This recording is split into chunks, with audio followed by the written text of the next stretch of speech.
Yesterday, I was coaching a candidate for a product management role, a senior product management role at Amazon. And I had asked this individual a question about their biggest achievement.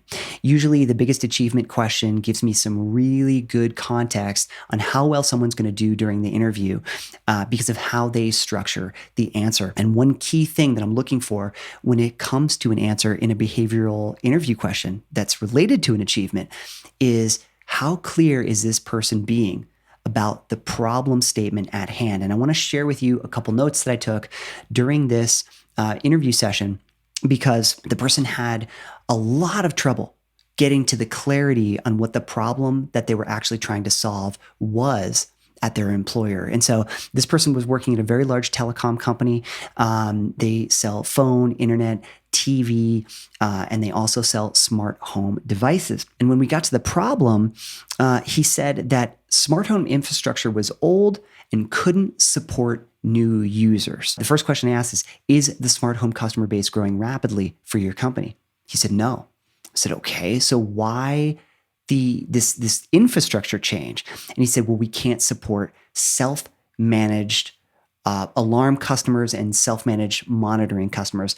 So when you get home automation technology and you have these cameras and you want to watch your pets or check in on your home during the day, maybe you're out at the office, people can pay for a subscription service that's recording throughout the day, maybe to the cloud. He said, well, they can't do that today. I said, okay, but that seems like a sub problem. That's not the real problem to solve. I said, is the percentage of self-managed alarm customers growing rapidly? He said, no. I said, okay, so why are you needing to upgrade this service? Why is everyone at this company scrambling to do so? He says, well, customers can't add new devices on their own. It takes a technician to come out to the house every time, and it's really cumbersome. It's okay, that's interesting, but it seems like a sub problem once again. I press some more. How big of a problem is this? How many customers is this affecting? And is this leading to a decline in revenue? This scenario where a technician needs to come and do this. And he didn't really have an answer. So then I pressed again. Why does leadership care so much about this 2-year infrastructure change? And he says, John, after you asked all these questions, I started to realize that leadership found customers who had internet, phone, or TV, or a combination of all three in conjunction with smart home products were far less likely to disconnect their service. And so I asked another question, does the company have a disconnection problem?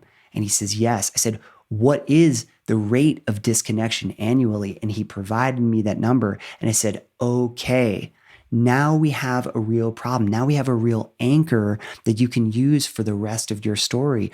What action steps did you take to fix the infrastructure so that you could get more customers on to these smart home technology services? Maybe you just give away all the smart home technology service stuff so that you can ensure people don't disconnect, because disconnection leads to lost revenue. So that was the real problem. And the way that you would express this during an interview from a goal perspective is decrease annual disconnection rate from X to Y over Z period of time. Usually you want to use an annualized rate. So you'd say decrease annual disconnection from X to Y by the end of 2023. The key takeaway in this video is ask yourself 5 whys when it comes to a problem that you're expressing during a achievement-based interview question so that you can get to the root problem. Because if you don't have the root problem, you're going to be spinning your wheels during the entire session. The interviewer is going to be wondering what really is the problem. They're going to be spending 15 to 20 minutes just to dig into that.